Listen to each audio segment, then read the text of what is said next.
everyone. Welcome to the May 12th, 2020 school committee meeting. We are remote. It's 5:30. Let's see, per Governor Baker's order suspending certain provisions of the open meeting law, the public will not be allowed to physically assess the school committee meeting. Members of the public can access the meeting via live stream.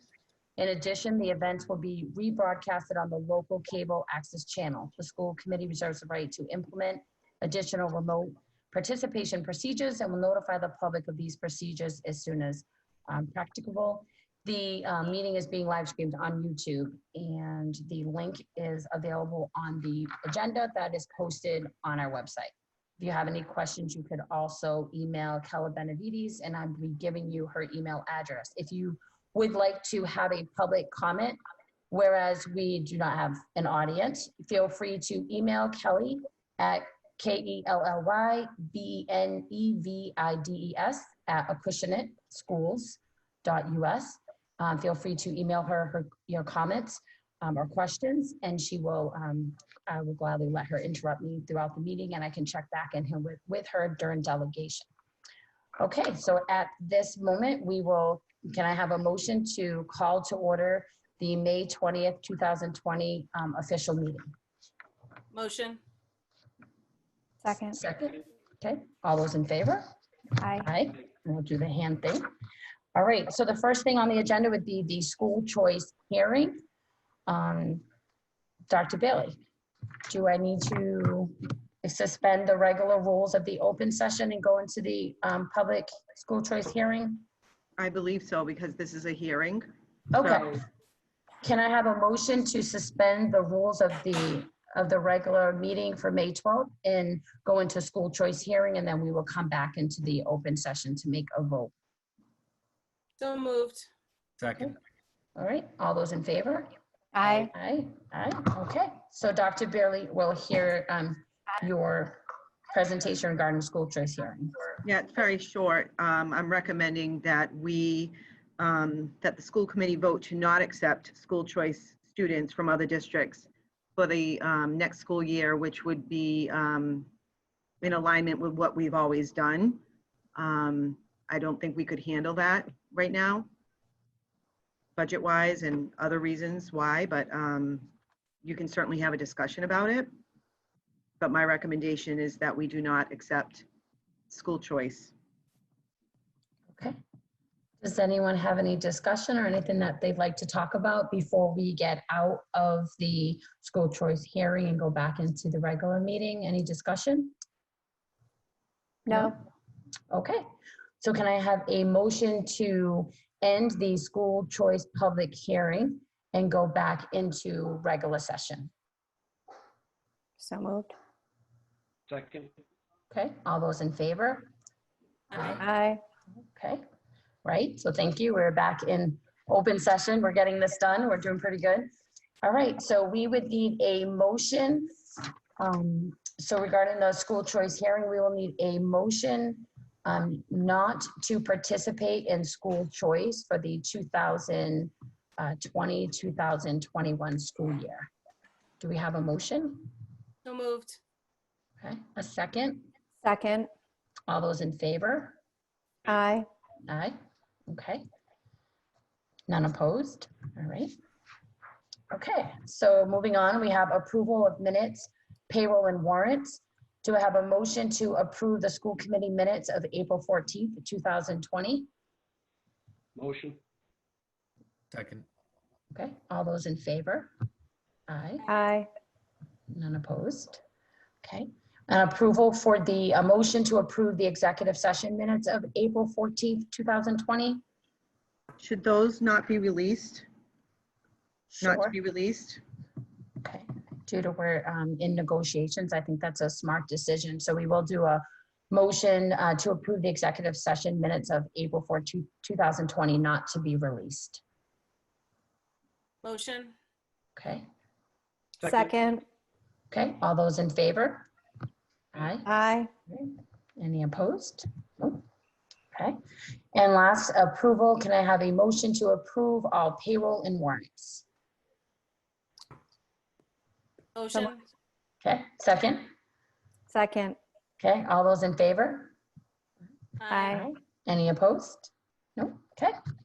All right, so we are over to delegation. Mrs. Benavides, do we have anyone that you see?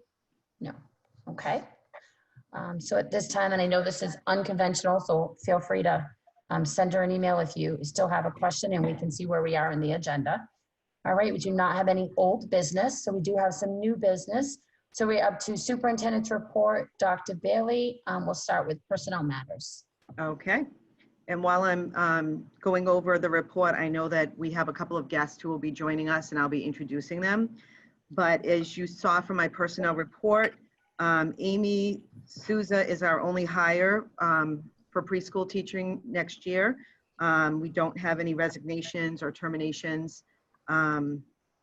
But I wanted to, I know that you're aware of Steve Willett is our new facilities director, and he's been with us since March, doing a great job around our campus, and we're really happy to have him. But he's going to be introducing himself, and then we will move on to our next new staff person. So I would ask Steve if you could unmute yourself just to have that introduction so we can all put a face with the name. We wanted to obviously do this in person, but given our circumstances, we're going to have to do this virtually. And we seem to have lost you, Steve. Are you still there?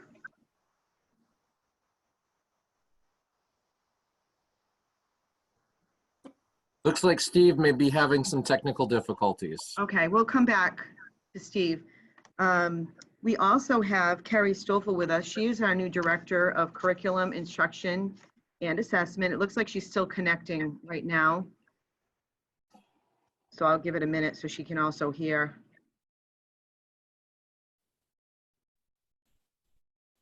Dr. Bailey, she might be having some technical difficulties too. She's been connecting for a while.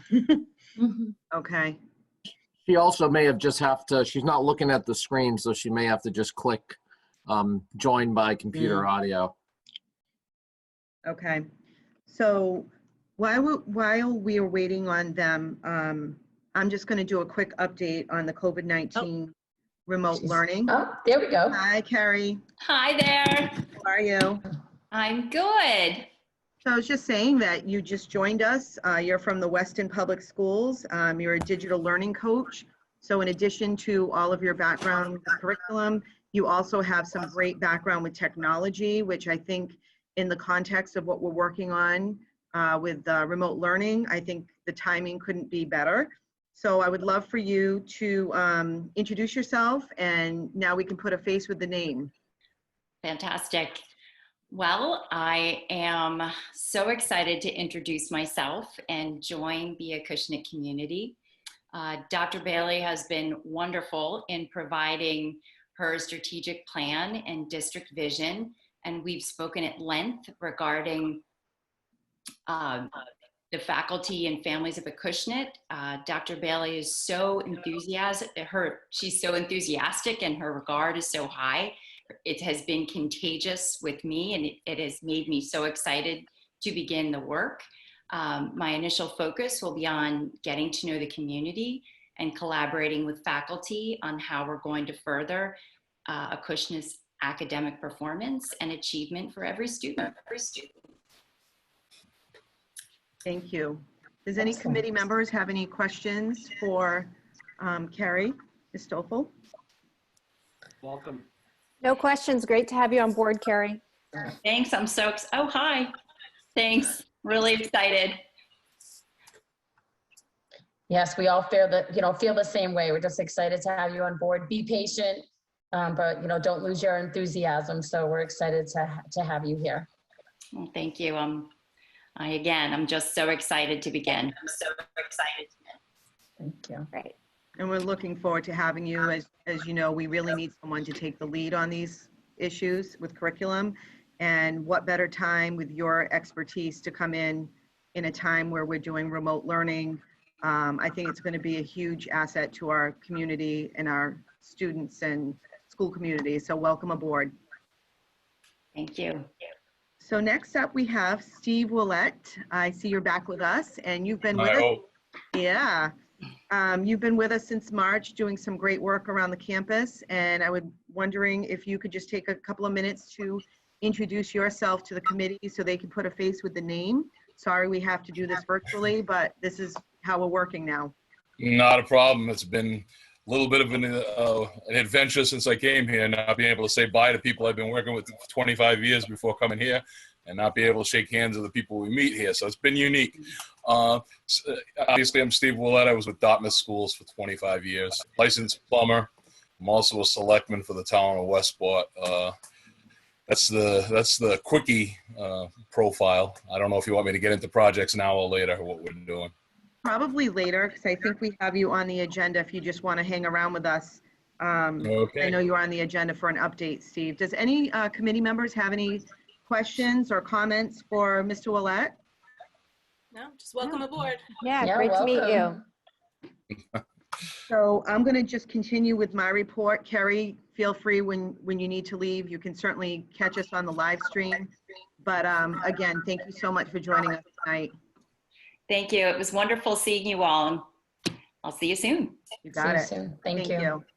Our COVID-19 update remote learning, just to let everybody know that we have sent out another packet for our students with work that was previously taught to reinforce skills that have been taught. And we will have one more packet before the end of the school year to go out. But starting on May 4th, we started some new learning, and we've had our teachers participating in professional development once a week to continue to build their capacity with technology and recording lessons using the Google Classroom. I want to thank all of our teachers who are participating. Everyone's been super enthusiastic about it. We've had some teachers also conducting the training. So everyone is at a different place, but it's been so nice that the teachers who have that expertise have been so willing to share it with all of us. And I know from attending those sessions, I always pick up something every single time. So I have found those sessions to be very, very helpful. And we will continue with the weekly PD with technology, and our students will continue to receive new content on the portal. We will be sending out a little tutorial for families within the next few days that the teachers put together. We've informed them about it, but it's a little tutorial just to kind of navigate their way through that portal. Does anybody have any questions? I didn't want to repeat a lot of what we talked about last week. I think the only change right now is the fact that students are receiving some new lessons, and teachers have been available, and we've had teachers doing individual and small group as needed based on the kids' needs. We have teachers who have office hours. And like I said, they're recording their lessons so that students can access them on their own time. Sometimes it's hard for students, especially when there's different family members in the household that need to access that computer at the same time to get on the Zoom. So we really have recommended that the new content mostly be done in a pre-recorded format. So that's where we're at with that. And again, this is something I want to thank all of the families. I appreciate everyone's support and patience. This is unprecedented territory for everyone. And I think that our staff has been excellent in terms of being open-minded and just really going above and beyond during this time to make it work for our students. And everyone has been so flexible. So I just want to put it out there that people, even though they're not in the buildings, they are working very hard to get this work done. And this is something in working with our new director of curriculum that we will continue to build on and make us stronger as a community, because we don't know what the fall holds for us in terms of this virus. We may very well be continuing remote learning. We don't know. So we have to get better at it. We know that. So we're going to continue meeting and collaborating with all stakeholders so that we can possibly, so we can do the best possible outcome for our students. Does anybody have any questions? I can just speak from experience with the elementary school and both with the middle school that the small groups that they've been doing in the elementary school have been excellent. I've heard from other parents that they're loving the small groups. Great.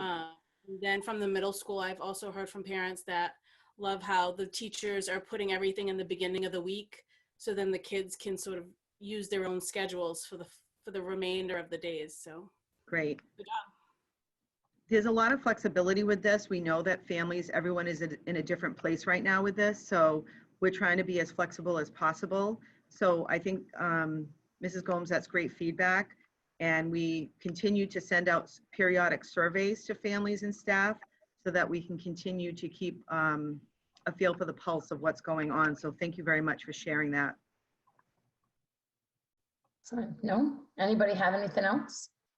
No, and I think, great job. I think it's awesome. So good Thank job, you. everyone. Yeah, shout out to all of our staff in Acushnet and our students, because this is certainly different for them. And they are very resilient and they've learned to adapt, as we all have throughout this crisis. So again, I want to reinforce that this is a health crisis. It is not an academic crisis. So we are adapting what we do so that we can meet everyone's needs. And I love everything that you're putting on Facebook, by the way. So I think it's just nice to see what's going on and what the teachers are doing and what the students are doing. So it's nice for those of us who no longer have kids at the school level to just get to see like what's going on. It's been nice. So Great. happy news. It's nice to see our kids participating with all of it too. Yes. You know, they've certainly, we've reached out to them to participate, and we've got great kids and great staff. Everyone is doing wonderful, I think, right now. Right. So my And- next thing is the committee needs to just take an annual vote to vote me back formally on the Reed's Board of Directors. And I did include some information in your packet. But as you know, I meet monthly with the Reed's Board. We are part of that collaborative. So I'd be looking, you know, to get a formal vote so that we can send that to them, so that we can still have a vote in, you know, their work too. Okay. So I do have a motion that the Reed's Collaborative does need me to state, and then we can have a vote on it. But prior to that, does anyone have any discussion or anything that they want to talk about? No? Okay. So we will have, let's see. So motion to appoint Dr. Paula Bailey, Acushnet Public Schools representative, to be on the Board of Directors of the Reed's Collaborative in accordance with Massachusetts General Laws, Chapter 40, Section 4E, as amended by Chapter 43 of the Acts of 2012 for the 2020-2021 school year. So moved. Okay. Second. Okay. All those in favor?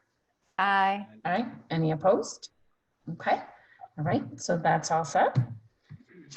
All right. Anything else, Dr. Bailey, before we move on to Mrs. Flynn? As of right now?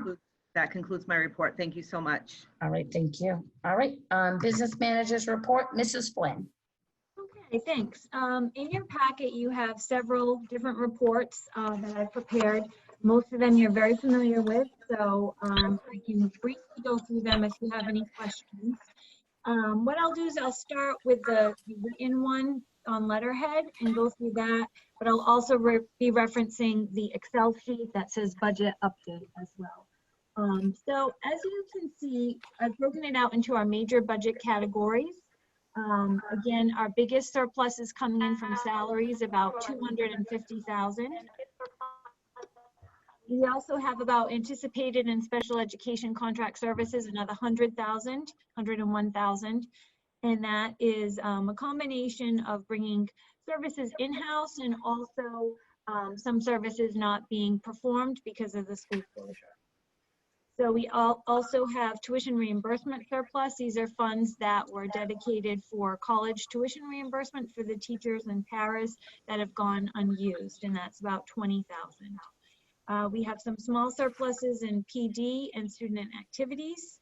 And then we follow by some deficits in some nurses' office supplies, legal services, high school tuition, and also out-of-district tuition. We have a small surplus in transportation, which, you know, could be more as we negotiate with our school bus contractors on what we will be paying for the March, April, May, and June payment. And we do have some deficits in facilities. So overall, I'm predicting right now a surplus of about 300,000, 302,000. Now we do have some things remaining to purchase. And like we discussed last time, we need to purchase copy paper, some custodial supplies and equipment, facility supplies and equipment, toner, things like that. Some changes that can be made with that could be increased if we do not pay out the contract in full to our school bus contractors, which I do not anticipate we will be paying out in full. As you know, we're negotiating with Amaral Bus and with our out-of-district companies to negotiate a fair amount as to what will be paid for the contracts that we have with them. Right now, you know, typically our normal contract payments go for salaries of the drivers, benefits, leases, insurance, maintenance, and repairs. And the leases, insurance, maintenance, repairs, they're still being incurred and paid by Amaral Bus on our behalf. So we just need to ensure that the bus company won't discontinue those activities and have those buses ready for us when we're ready for them. So we do have another meeting tomorrow with the group that we're working with that uses Amaral Bus. And we're going to try to counter Mr. Amaral's initial offer of what he would like to see us pay in the contract. He said that right now he's still incurring about 75% of his costs. So that's where his offer is. He'd like to see us pay 75% of the contract. And so we're going to be working on coming to an amount that we all agree is fair. We also still need for him to let us know, certify that if he's requested any grants, any funds, any loans, and if he has, that would come off any payments that we would so make. Right now, he has said that he has not applied or received any, but we want to know going forward in the future if he has or not. So that's where that stands. Kristen, I have a question for you. Yeah. Yep. Regarding that, the negotiation is not as a whole. It's for each individual town to negotiate its percentage. Is that correct? Eventually what we're trying to do is use our collective negotiating powers, knowing that we all use Amaral Bus and he is incurring the same costs, most likely on average for all of us. So what we're doing is we're working together to come to an agreement that's fair. Now that's what we've seen across the state. That's what the Department of Ed has recommended. That's not to say that all of the 5 districts will end up all in line when this comes to an end, because we all have different communities that we have to report to. But what we're trying to do is use our collective purchasing power to negotiate together. And will that be a final vote from this school committee? It's not necessarily a vote. Some other towns have had a school committee vote, some haven't. You know, it's something that some towns have given a threshold of where you want the negotiation to land up. So it's really all different. This is something that's totally, you know, uncharted and new. So there's no rule book for it. So we're doing that as we go along. Looking at a sheet from that my MASBO cohorts have put together that have come up with negotiated agreements. They run anywhere from 30% to 80%, as we've discussed in the past. Some of them have a school committee have already approved those rates. Some school committee have just, you know, said we are in agreement with it. So it is sometimes a formal vote and sometimes it isn't. There's no hard and fast rule that says the school committee has to vote on this. So tomorrow we meet again, and I know we have a budget subcommittee meeting on Thursday, so I can have an update further for then. Kristen, is he providing any financials to back up the expenses that he's incurring? He has provided a listing of his expenses. There's no dollar amounts attached to it. What we asked him to do is provide on average his costs across his contracts, because each contract is different, right? I mean, we might ask for buses that are older or newer than Fall River or Old Rochester. We may have an in-house dispatcher, they may not. We may have a fuel escalation clause, they may not. So there's all differences. So what we asked is for him to average the costs across all of his contracts. And what he's come up with us so far is groups of expenses and how they add up to that 75%. So to answer your question, he has not come up with specific dollar amounts. What he has come up with is, for example, group 1 payments, vehicle insurance payments on the school buses that are used for home to school and also for the spares. Group 2 would be property and fuel tank insurance and utility. Group 3, healthcare and supplemental insurance payments, employee benefits, basically. Group 4, mechanics wages and benefits, and administrative personnel wages and benefits. Group 5 would be workers' compensation insurance. Group 6, excise and property taxes. And Group 7, expenses related to drivers, such as training, retention, compliance, licensing, drug and alcohol testing, qualification, DOT physicals. So he's broken out his expenses in that regard, but he has not come up with specific dollars attached to it. So we received that as a result of our meeting in person with him a few weeks ago. And so that's what our group now is using to, to formulate our next steps. Oh, you're muted. Sorry about that. Quick question. Do the other districts also have what we have in our contract as an out? I was just curious if that was ever brought up. They do. They do. So does he understand that we have been willing to negotiate, even though legally we could say, we haven't received services, like he understands that, right? He was told when we all met in person that the starting point was 0, meaning Okay. that we would pay 0.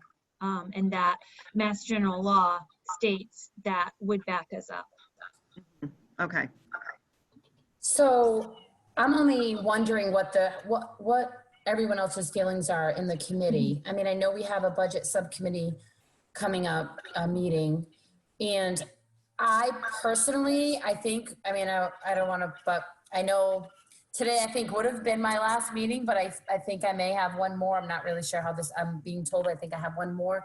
I just think it's such an important year to figure out what we're doing with our money going into the new year with so many things that are uncertain, that I think it might be a good idea to have the budget subcommittee work with Mrs. Flynn on how the meeting goes and I really, as a member of the committee, I really put it to the budget subcommittee to really work to say, what do we want to spend our money on and what the priorities are. So perhaps maybe the budget subcommittee can work with Mrs. Flynn and then come back to the school committee for a vote at the June meeting. Does that work with everyone else? What does everyone else think? I don't want to. This has been a regular topic of discussion for all of our budget meetings, and Kristen has been repeatedly updating Sarah and I on the progress of these negotiations. So I think that makes sense, Jody, that we would come back and update you on where we think is the best place to land with all of this. And then in the meantime, if any of us have a question, we can go to Mrs. Flynn directly, or we can even ask Sarah or Jen for an update, as an individual committee member, of course, or, you have an input, or you have something you want to talk about, we can always go to them directly. I think that it should be up to the school committee as a whole on what percentage we land on. I don't know, vote that, since Kristen has mentioned that this has never been done before. What is everybody's thoughts on having the school committee vote on it after the budget subcommittee has, already gone through everything, line items, and come up with a suggestion? Should the school committee have the final vote? I would recommend that. The group as a whole, are they gonna go based on the data he provided, or are you gonna look at prior experiences like last year's financials and break down the data that way to see what the hard expenses are? That way you can make a decision on it. We're really looking for from Amaral Bus is what cost is he not incurring now? Okay, so we can say he's not paying for fuel, right? Because those buses aren't running back and forth. He's not paying for drivers because he laid those drivers off. So once you take that away, so we pay for, everybody usually pays for a bus on a per bus per day, right? So you pay per bus per day, let's say it's $300. And so let's say his drivers are paid, make up 50% of that, and fuel makes up 5% of that. So now we're at 55%. So then you would see maybe a 45% discount might be fair. So that's kind of like in the you know, very basic overview of what we're trying to accomplish. We're trying to get at from him, what do you need to keep those buses ready and available for us for next year, which would be any payments on your buses, any maintenance, any continuing insurance, anything like that. And what costs aren't you incurring? Your drivers, your fuel, things like that. So that's, you know, that's what we're really trying to get out of him at this point. I think 75% is unrealistic. But that's his starting point. So we will go from there. I don't know if any of the school committee wants to have any input on where you might like to see it land. And then certainly, I know with the other communities I'm dealing with, they've had some suggestions from their committees as to, you know, where they would like the negotiation to go. So I don't know if anybody has any, you know, input at this time. I mean, I would just like to say, even for maintenance, you know, if we're not even in the category of maintenance, yes, there's some reasonable maintenance that he needs to make sure the buses are ready for next year, but he's also not paying for oil changes or mechanics that have to fix engines or different things that would go wrong with the buses because they're not being used. So that's just another category. I would recommend really considering that, you know, if you have a car and I'm driving it around, you know, I'm going to have more maintenance on it than I would if it was sitting in my driveway. So just something to think about. Correct. I mean, there is some maintenance that may not need to be done because they're not getting the miles on them, but there's probably some planned maintenance that they do every year anyways during downtime. So they're probably doing some radiators, they're probably repairing brakes on a schedule that they do. So, you know, you're right. There is some less wear and tear on the buses, but they also, we know from some information that they do have their mechanics on site doing some repairs, or they did in the past week or so. So there's, you know, some of that is being done, some of it isn't being done. I know I've seen the buses moving a few times by my window when I've been here. Okay. I think my concern personally is I know the group as a whole with all the other districts were looking for an average of his costs, but me personally, I want to know Acushnet's costs since our fleet is a lot smaller than Fall Rivers, or it might be different from ORR. I just want to make sure that we're comparing apples to apples. And I know Kristen. Go ahead. So the per bus per day, so everybody pays a per bus per day, right? So if I pay 50% of our per bus per day, if that's 300, we're paying 150. Fall Rivers might be $400 per bus per day. So they'd be paying 200. So that's how that will equal out. That's how those differences will be taken care of, because in recognition of our different contracts, we're paying different price per bus per day. So we might be paying a lower one because of some things in our contracts. We might be paying higher than another one, but once we get at that discounted percentage off the per bus per day, that's what's gonna, you know, be what we need to look at. You're trying to get consensus with your group about the percentage, and that will then be figured through the lens of each district's cost. Right, exactly, Jen. Yep. Okay. Well, if anyone has anything else that they want to bring up to Mrs. Flynn, or you want Jen or Sarah to be aware of when they're in the meetings, you know, feel free, reach out to them so that this way we all feel like we've had some sort of say in what's happening. Does that sound good? Just to give you some idea, the remaining payments on the contract are just over 180,000. So if we didn't make those payments, we'd have an additional 180,000. If we made 50% of those payments, we'd have an additional 90,000. So just to give some context as to what we're talking about here, okay? So So that's the bus contract. So anything that any additional thing we negotiate, add to that surplus that we talked about. Now, what to do with the surplus that we have? We do still need to make some payments. We need to buy a few things. And then we also need to decide if we're going to prepay special ed tuition. Are we going to return money to the town? And that's something I think that throughout the course of the budget subcommittee we'll talk about in upcoming meetings.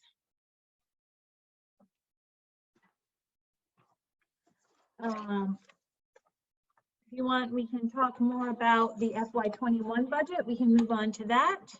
And that would be the sheets that look like this. It's the budget adjustments that we talked about during the budget subcommittee meeting.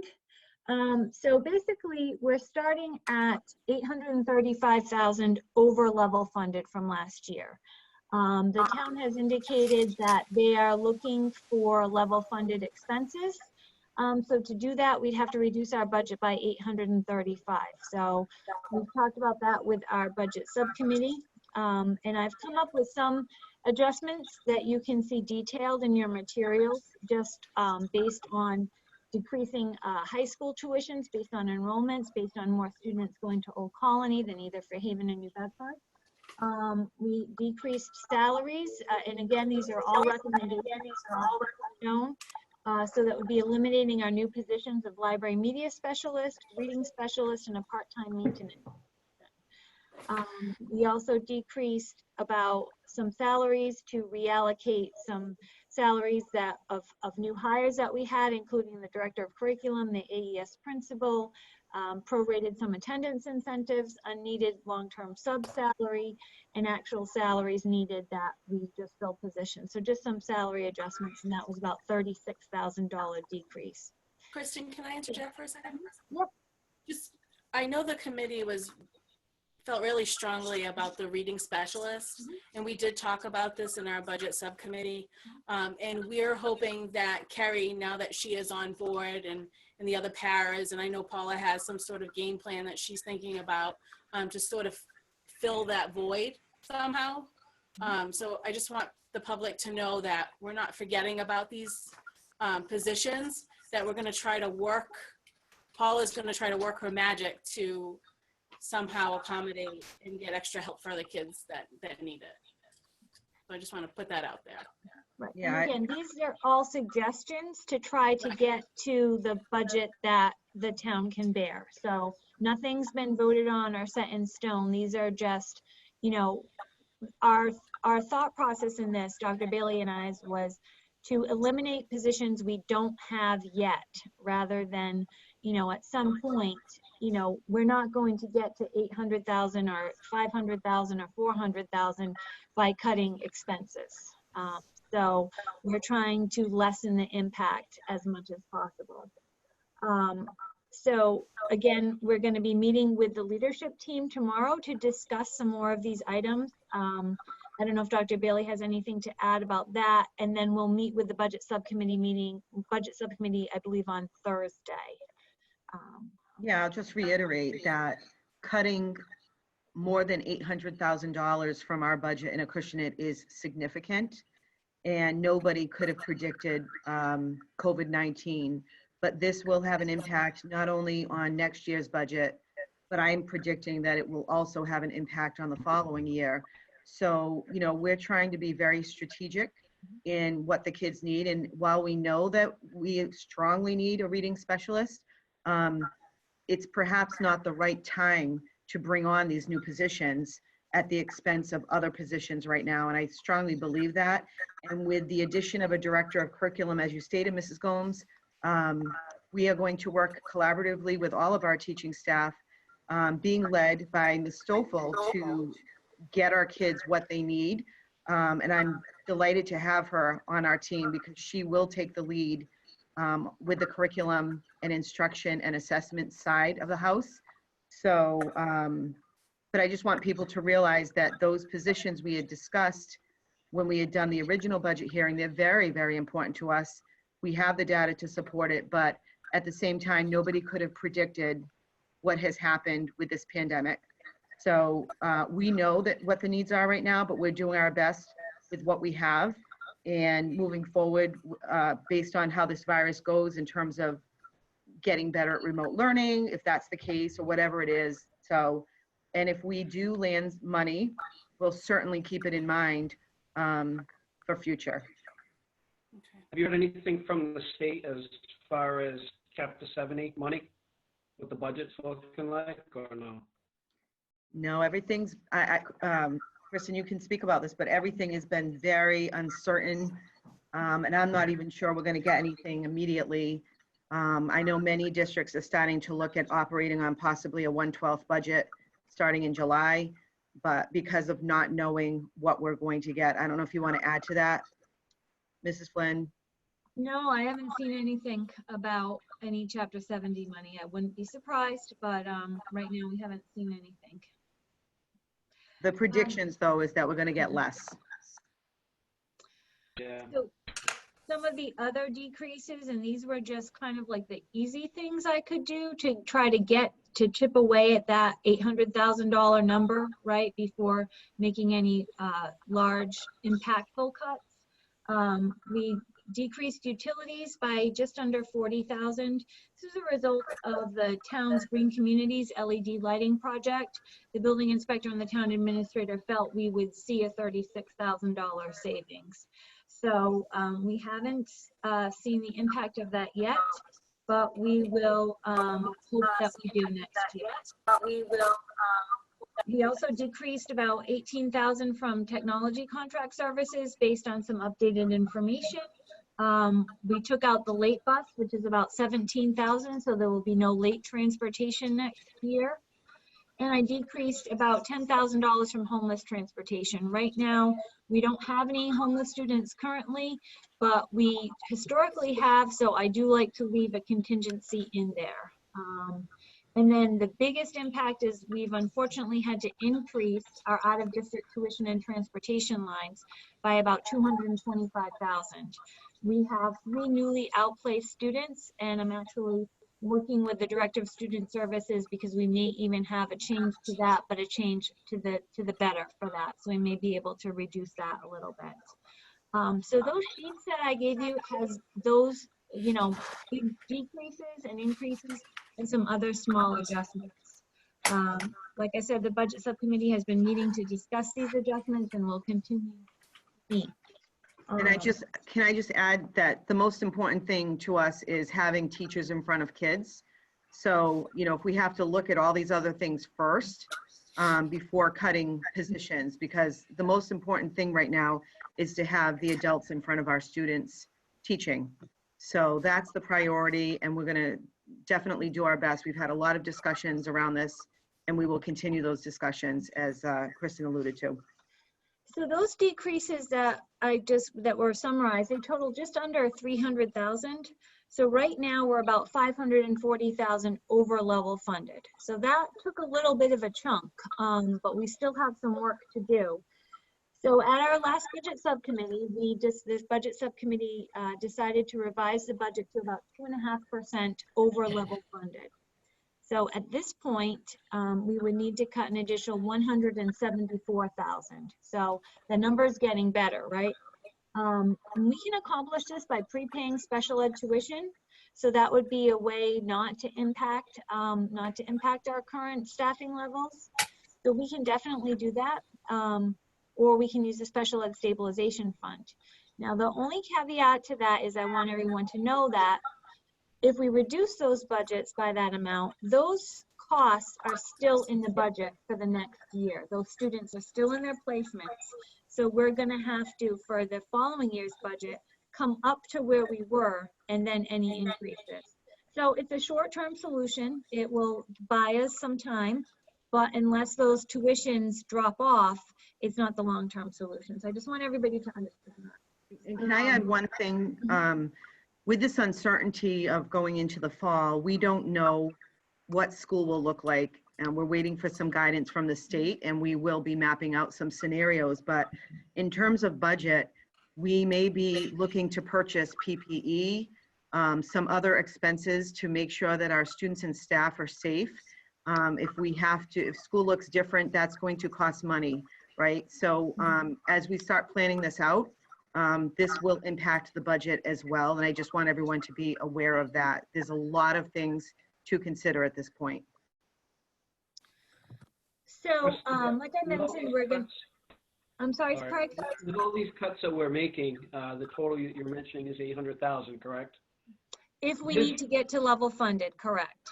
Yes. Right, so if we need to cut 800 to get to level funding, how much is that Chapter 70 money that we get annually? Well, Chapter 70 makes up less than 50% of our budget. So, and then the town portion comes in. So there's no specific, this part of expenses comes from Chapter 70. This part of expenses comes from the town funds. The town budget is voted, the school department budget is voted as a whole at town meeting. And then the town funds it through Chapter 70 and then anything else. So like I said, Chapter 70 makes up about 50% of, less than 50% of our budget. So there's really, you know, we don't look at it in that, with that regard. Right, so by cutting the 800,000, we're still, even if they cut the budget, it doesn't mean we're gonna get less? Is that right? With Chapter 70, Chapter 70 is determined by the state. So the state determines what we get. And it's the state will say Acushnet will get, right now it is, let's see. Like I said, it's about 50%. $10,000 per person. Yeah, Right, but so. if we're cutting the 800,000 now, and if they cut Chapter 70 money, does that mean we're gonna have to make additional cuts? It may very well. I mean, it really all depends because the budget will be voted on at town meeting at the end of June. So that is what will our budget be. Now, we've seen several years ago, we saw that the state cut and did what they called 9C cut. So at that point, we had to cut the school department budget. The towns cut their side of the budget. So it very well could be right now, the town is planning on a certain amount from Chapter 70 and a certain amount from all their other revenue sources. And that's what they're saying, we can bear you to be level funded. Now, if their revenue source gets cut, they may come to us and say, you know what, school department, or you know what, other departments, we now need you to make further cuts. So yes, you're right, Craig. It is quite possible if Chapter 70 gets cut, we could be faced with even more cuts. Fred, I can say that when Jen and I were meeting with Kristen and Paula that, you know, we're not trying to go level funded here. We just can't do it. We need to leave buffers for our students. So I don't see us being able to cut the 800,000. I mean, that's just not realistic. So Right. Kristen and Paul are going to do the best they can, but at the same time, you know, all of us are looking out for our students. Yeah, I was gonna say, to sit there and say that we're gonna cut $800,000 off of our budget. And, you know, I wanna play as nice with the town, and I know I understand with COVID, and I know that I get that, but, you know, I really hope certain departments aren't looking at, you know, doing wage increases again based on, you know, job duties and functions and everything else. If we're even looking at making cuts, I mean, we're still, and Dr. Bailey, have all the faith in the world that you are going to, you know, work with your administrative staff, and that we're going to get kids reading at grade level, and we're going to do everything we need to do.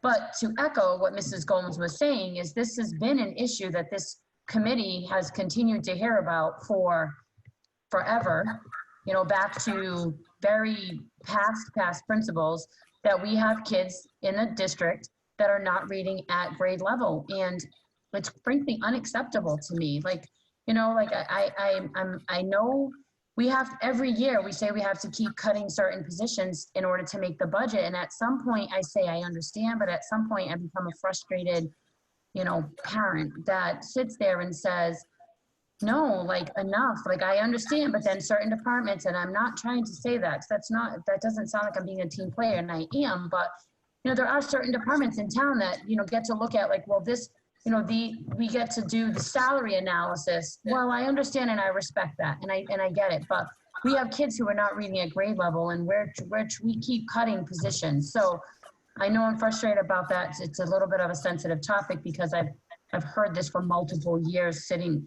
here.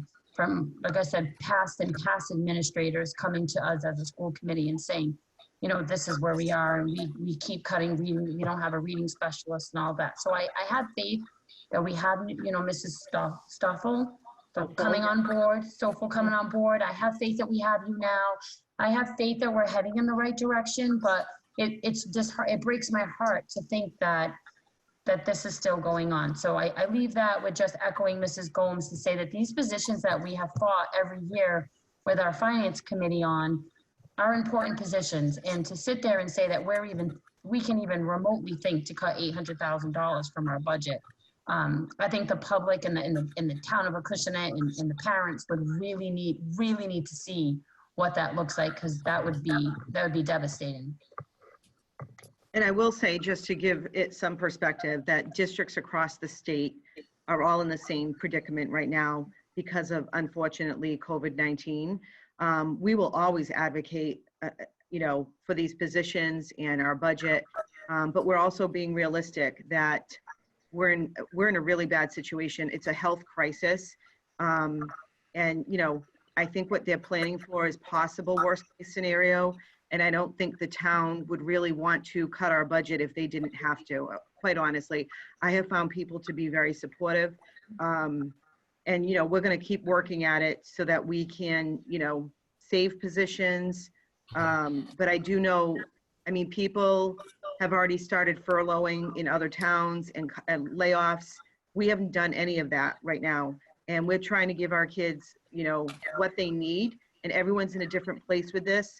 But, you know, Mrs. Tavares, I appreciate your passion, and we all feel the same way. So thank you for expressing that. But do you, and I know it's hard to say, but I respect what Mrs. Flynn is saying. Let's first start with positions we don't have. Okay, it's disappointing, another year, I get it. But if we are looking at $800,000, if we are looking at $800,000, let's just say we need absolutely to do $800,000.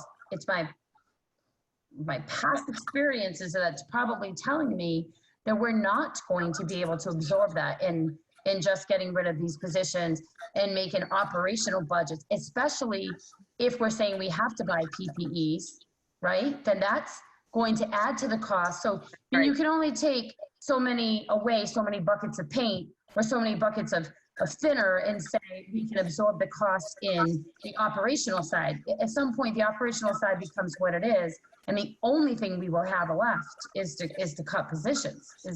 I don't want to jump the gun, and I'm not trying to, but that's a scary amount to sit there and say to come up and cut $800,000. That's a scary amount to do. Well, where we're at right now, all of those adjustments that I talked about and are listed, that total just about $300,000, most of those are operational. The only salary ones were those new positions talked about, and also some small salary adjustments based on some new hires that we've made. So right now with those, like I said, after that 300,000, we still have about 540 to go to level funded, okay? Right. So all the expenses right now are level funded, with the exception of tuitions, but those are funded right where we know they need to be, with high school and out of district and transportation. So the only changes that we can anticipate there would be if, say, some of these special ed outplacements come back into the town, or they come back into the school, or they move out. So there's a couple that Mrs. Betancourt has been working on that, you know, right now, they're still our students. We're still responsible for them. They're in the budget.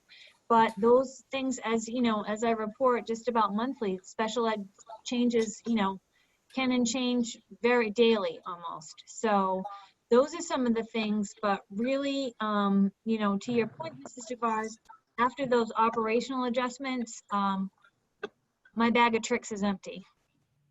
Kristen, Exactly. I have a question, if you could.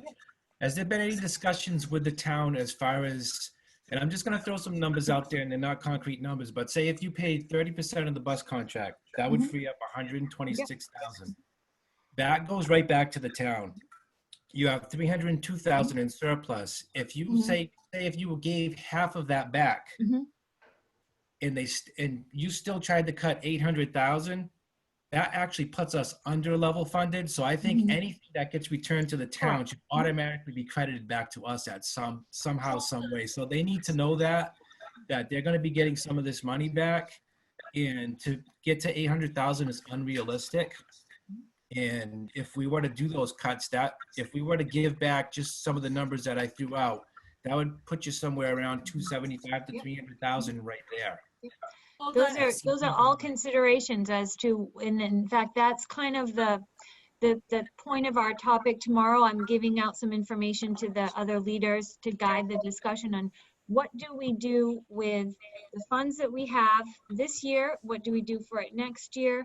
How does that inform the budget? And then again, the other piece of it would be, you know, speaking, Dr. Bailey and the town administrator having, you know, a discussion on those things exactly, Mr. DeTerra. You know, if we give money back, can we expect to have some relief on the other end?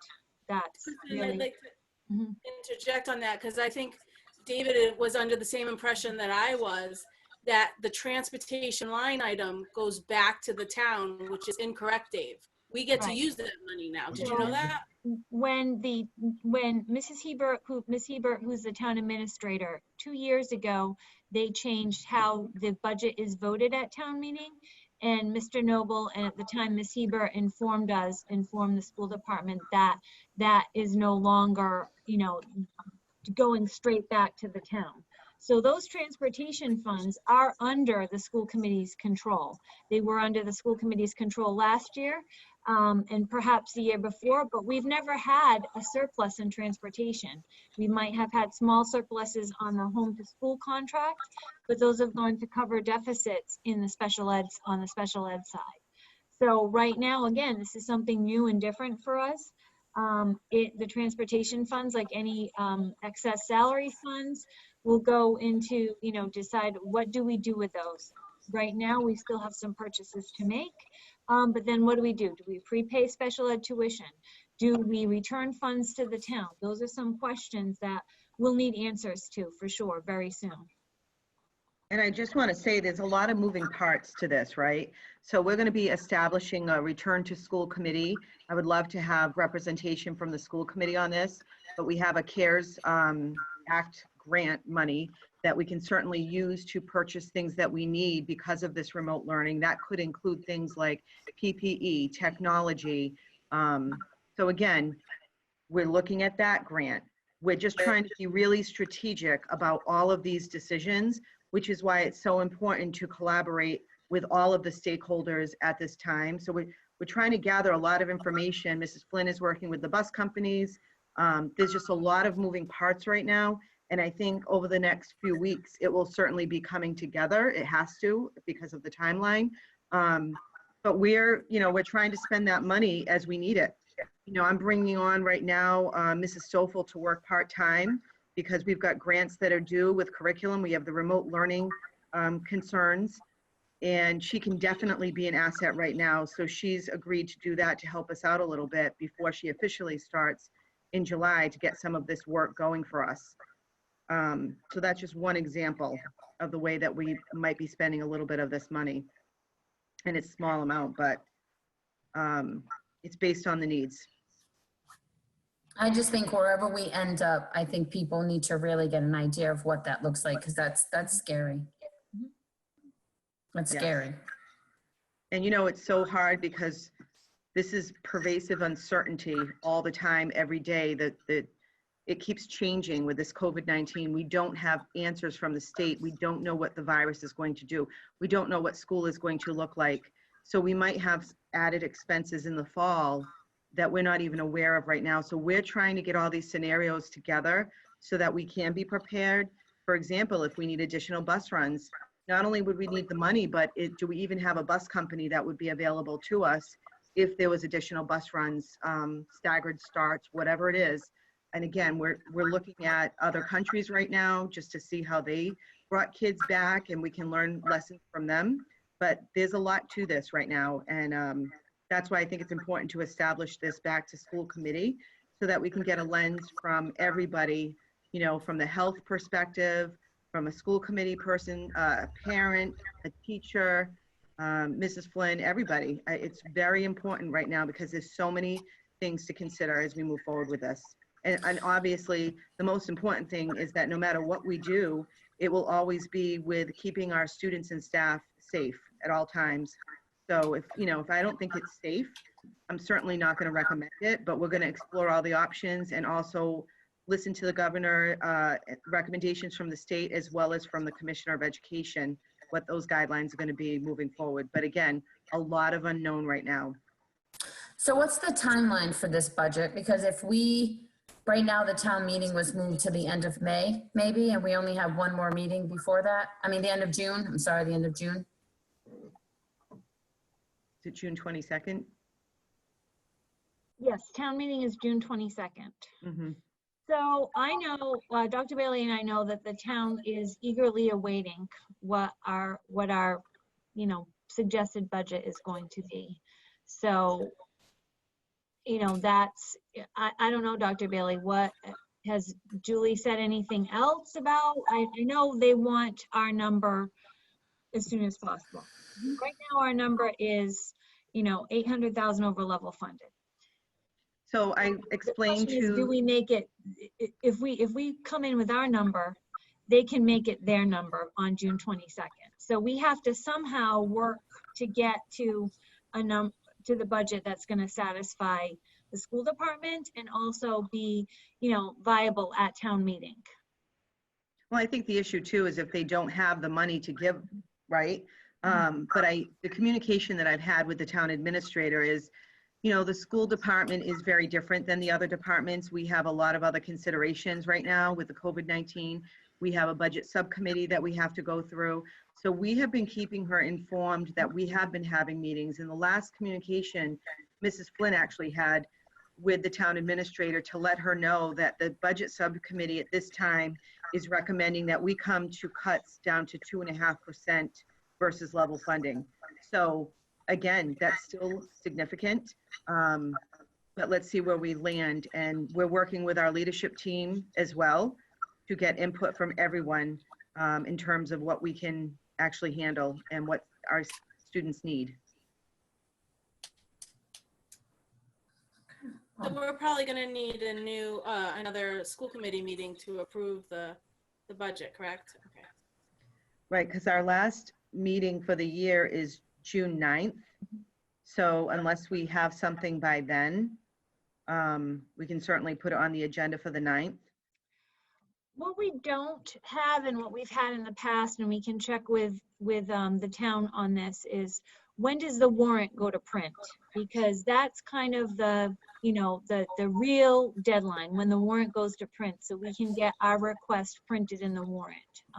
So that's something that we will, that would be important to find out, and that'll let us know going backwards, do we have to have a school committee meeting between now and June 9th, or do we have to have another one between June 9th and June 22nd?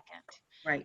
But what we do know is that we're meeting tomorrow, and then the budget subcommittee meets Thursday, and we'll probably have to have some additional meetings after that, I would anticipate. Well, technically, just asking, legally, we don't have to certify a budget until the morning of town meeting I'm not saying that we're there. I'm not saying that we're there. We want to certify it, but I know that we would want it printed correctly in the warrant, but we have time beyond that.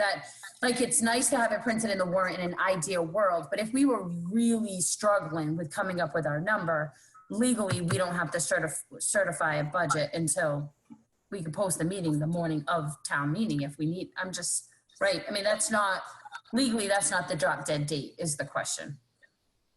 It's nice to have it in the warrant, but I don't think legally we have to certify a budget until it's the day of town meeting if we really wanted to. I don't think we have to certify it that early if we're not ready. Right. Anyone can make a motion on town meeting floor to set the school department budget at whatever level they want, and then town meeting would vote on it. So usually what happens is it's the finance committee's suggestion, and in some years it has been the school department's request, and the finance committee has agreed to it. Some years the school department has had a request that's higher than the finance committee, and we've had to put a hold on town meeting floor and say we want the school budget at a certain level. So I think it'll be, so for timelines, Jody, Mrs. Tavares, like you said, the school committee, sure, if you had a meeting 10 minutes before town meeting started and said, we want the school department budget to be X, Y, Z, then you could go on town meeting floor and make a motion to set the budget at that and then leave it up to the voters. What we've tried to do in the past, though, is work with the finance committee and with the board of selectmen and the other town departments to come up with a budget that the school department satisfies the school department certainly and fits within the constraints of the town. Now, this year is different than all others. So, you know, we're having a lot more difficulty with it. Right. No, I understand that. Ideally, we want the two numbers to match, but I'm just saying that if we absolutely can't get it to match, we do have the right to come up with our own budget for town meeting if we can't get it to match. Kristen, are all town departments being asked to reduce their budgets to level spending? From what I understand, yes. We received a memo in April, I believe, from the town administrator, all the town departments asking to go to level funding and also to present to them and a budget that reduces expenses by more than that, so to go even further than that. So what we're trying to do is avoid that. But yeah, as far, I don't know if every individual town department has been able to achieve that, but that was certainly the direction from the town administrator early on when the COVID-19 crisis was. So what the direction was on April 1st, in terms of expenditures, I would like one budget that is level funded to FY20 for the bottom line. If you need to rearrange expenses within line items, that is fine, but I need the bottom line to stay level. So meaning, obviously, if you had some expenses, like for us, tuition goes up, but that would mean for us, we'd have to cut something else to absorb that, so that, and then I further clarified it with her a couple weeks ago to make sure that my understanding, what she's saying is means whatever the what funding was last year, the $14,662,000 is what she's intending for us this year. So to answer your question, Mrs. Downing, all town departments got that same memo. I don't know, you know, whether or not they've done that, but I believe from our town department head meeting, I think that was indicated that most town departments, if not all, were able to do that for the town. So, right, but just so that the person watching, for us to come in at level funded, we also had, you know, contracts, right? That we also had, like, we did contract negotiations, like we, you know, so we have individuals who they're contracted, they have to get a raise. It's not like we can come in and say, well, we're not gonna give you a raise because we had to come in at, right, level funded. So it's harder for us to come in at level funded when we have, you know, right, like we have obligations that we have to pay.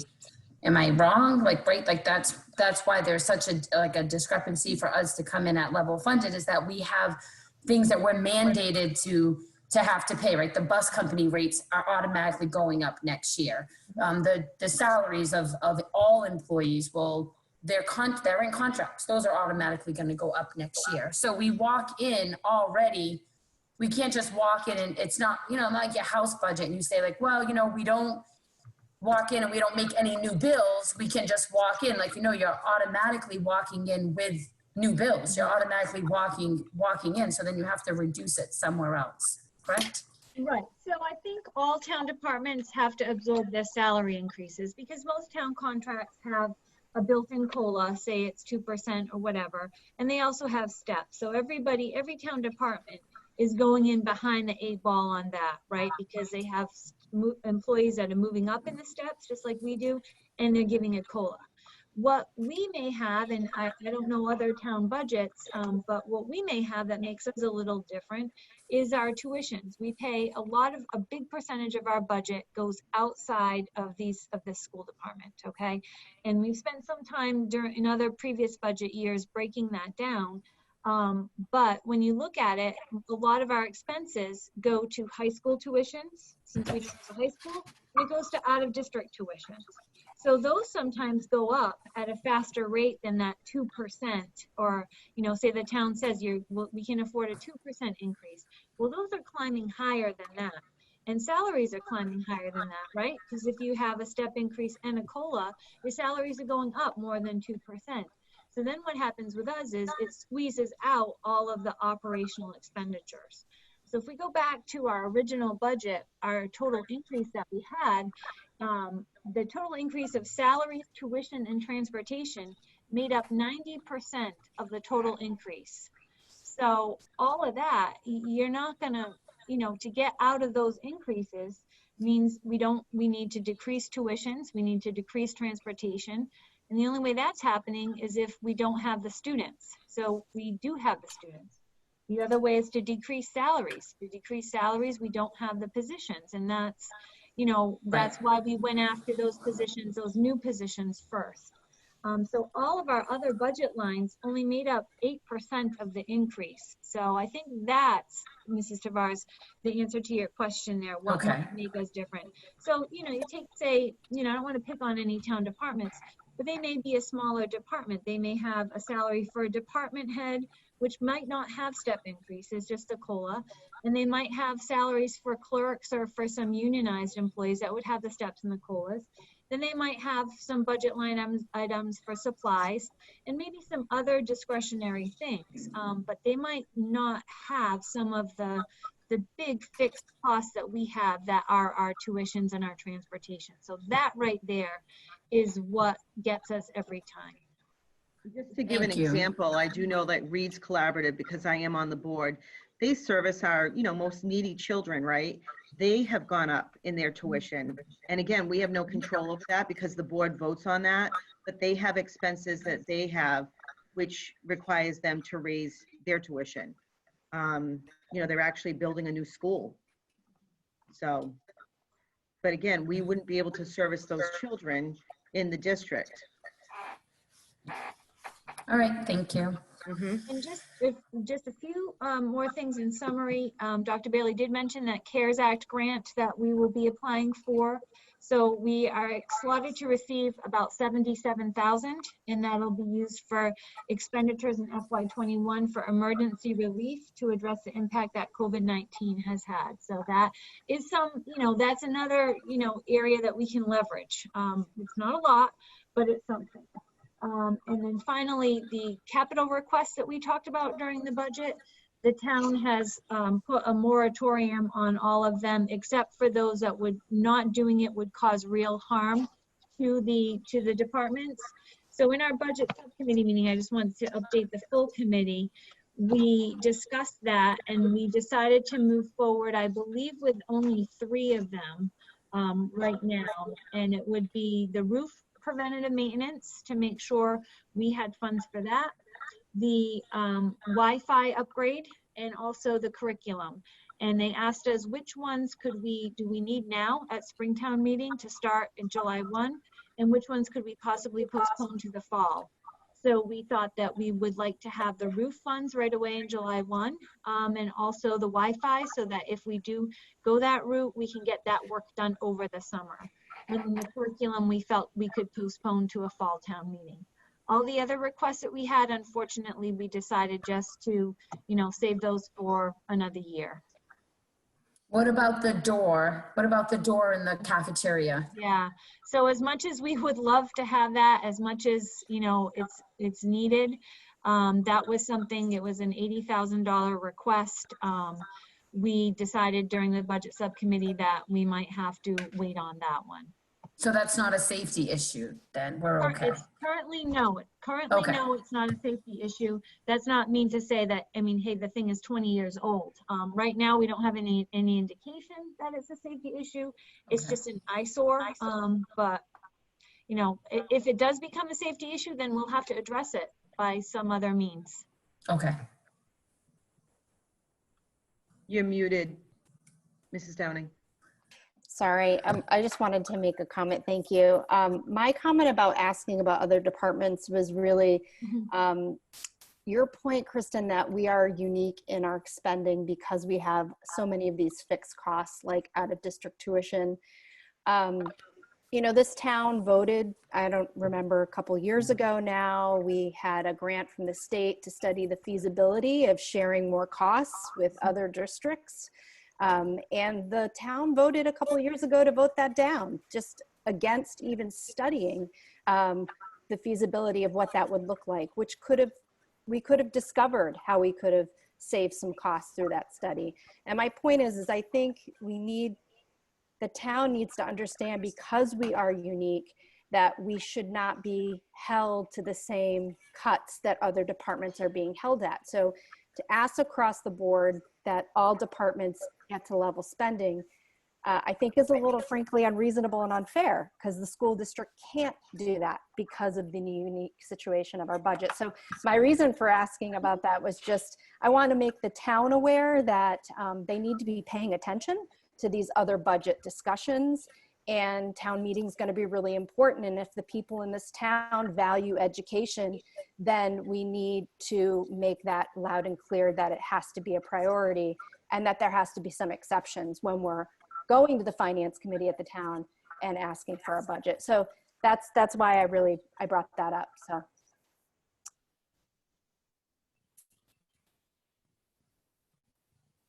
That's all. You know, we do still need some signatures on all those bills that we've been processing. So if we could get 3 people to come in and sign the warrants, that would be really helpful to us. And that's all I have. I think we'll turn this over to Mr. Willett now for his first facilities update. Thanks, I think. I don't know if you folks want to get the long story or the short story, but you know, right off the bat, as soon as I started here, we were looking into the new roof, which is desperately needed. I've probably changed at least 60 tiles, so I think it was very smart to keep the roofing project in go mode, because it's desperately needed. Actually, some improvements that were made to the school, like better vents and whatnot, actually made roof leaks a little worse because of the gale winds we've been having been blowing in the roofs, in the vents. So some things you think you're doing good, getting more air circulation, ends up backfiring, and you're getting water in the schools. So there's been a number of things since I came on. If you notice, hopefully you notice, the grounds are pretty much kept up with. That's not only for the aesthetic value, it's also you're surrounded by woods. We want to try to keep the critters away, especially without a lot of activity on the property. But again, hopefully it looks good to you. I've been power washing the building in areas where there's been some moss growth and whatnot. Hopefully you notice that. I know bathrooms are going to be a concern. I am a licensed plumber, so we're going to keep up with that as good as we can.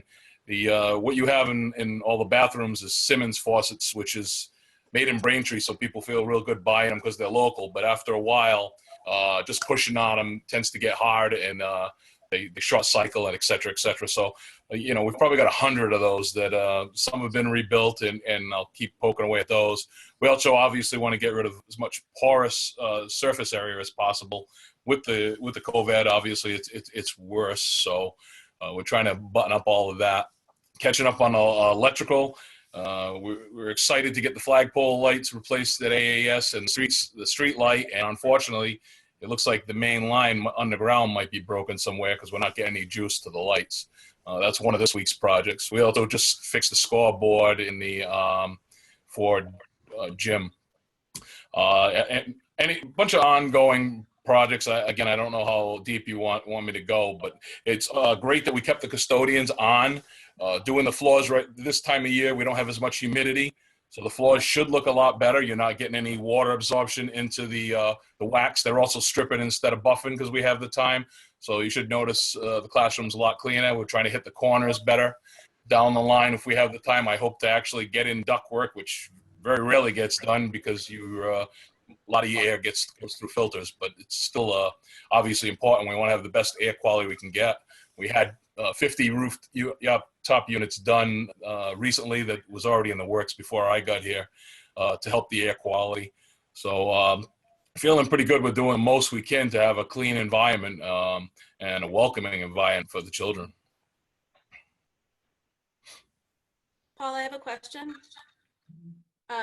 Are we still going to meet, or should we meet with Steve, the the maintenance subcommittee? It's Craig and myself, I believe.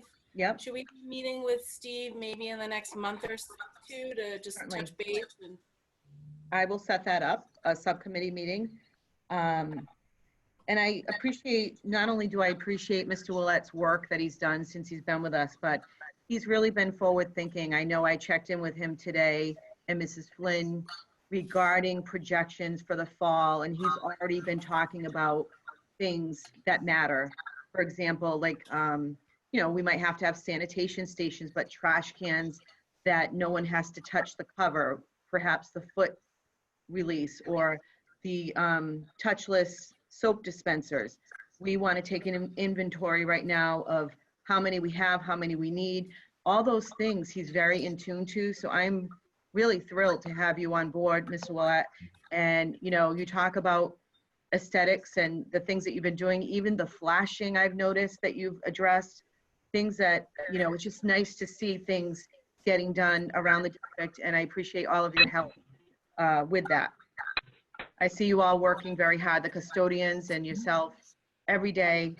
Even during this COVID closure, everybody's been working. So I really want to commend the staff and give a big shout out to the custodial crew, you and your custodial crew, with what you've been doing, because it is always in mind in making it better for our students and obviously our staff as well. So thank you.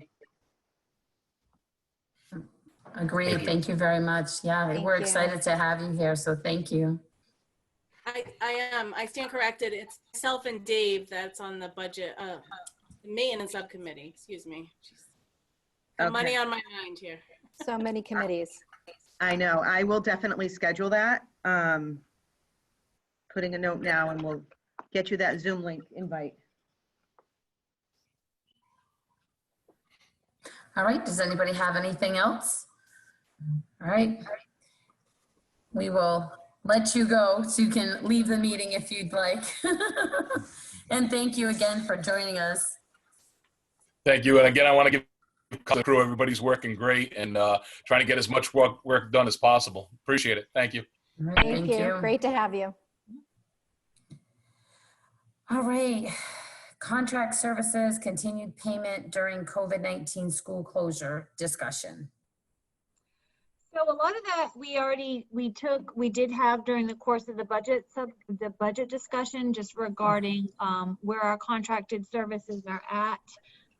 Like I said, a lot of them are the special education. There's a separate sheet in your packet for that. You can see where the surpluses and the special ed contract services are coming from and what any anticipated invoices will be receiving. So, some of those things are adjusted, as we go. This is what we know now. You see, I put in like average and estimated. Reeds voted not to charge for the fourth quarter. Some of the services from SMEC are still ongoing with some of their related services, so we are being billed for those. But like I said, all in all, special ed contracted services is about $100,000. And then our other contracted services would be transportation, both in district to our big bus contract and out of district to the little vans to our out of district. And those, I anticipate negotiating with the vans once we get the big bus contract settled. So probably a very similar settlement, a percentage of the per route per day. So if we settle with Amaral, for example, for 50%, that's what we would offer to our out of district van service as well. And that actually, I did say that the big bus is about, right now, remaining to pay is about $180,000, remaining to pay on the vans for out of district. And this is a good illustration of how much these out of district services cost. So to continue, the remaining to pay for out of district transportation for a small number of students is $184,000. Remaining to pay for the big fleet of buses for the bulk of our in-district students is $180,000. So those costs for out-of-district transportation are very high. And that's not just to Acushnet, it's just the industry. We're looking at one student to transport to an out-of-district placement, $250 per route per day. That's what per bus per day for the big bus to transport a bus load of students and using that bus over several tiers, high school, middle, elementary. So you can see where the big disparity is, and that kind of goes along with what some of our more unique costs are, you know, our special ed van services.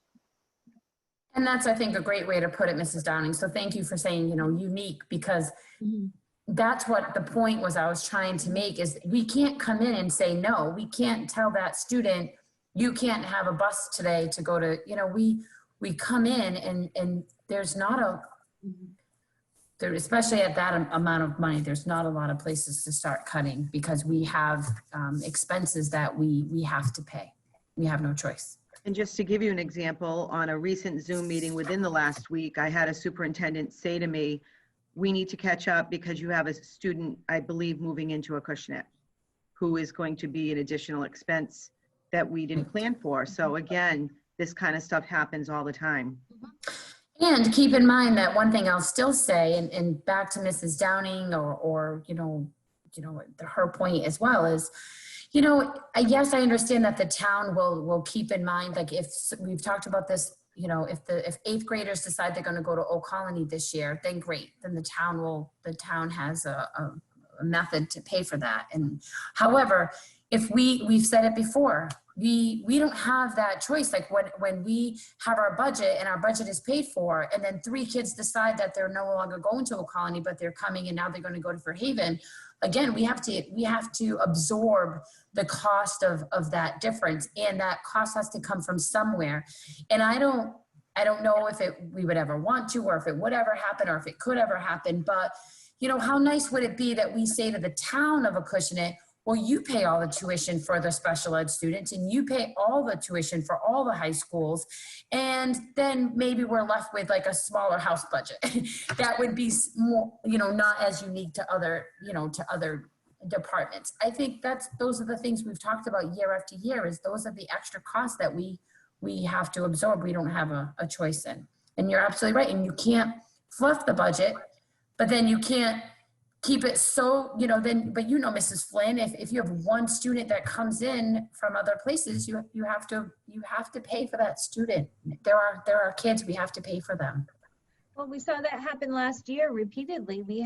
With high school students, we had students move in over the summer last school year, and also out of district. We had a lot of additional tuitions, and I had to, you know, continuously monitor the funds throughout the whole year. And, you know, which is what we do anyways, but it just made it that much difficult when you were trying to make up hundreds of thousands of dollars that you had not anticipated through no lack of planning. You know, it would be nice if we put in contingencies in the budget to say, okay, we're going to add an additional $100,000 to compensate for any kids that might move in.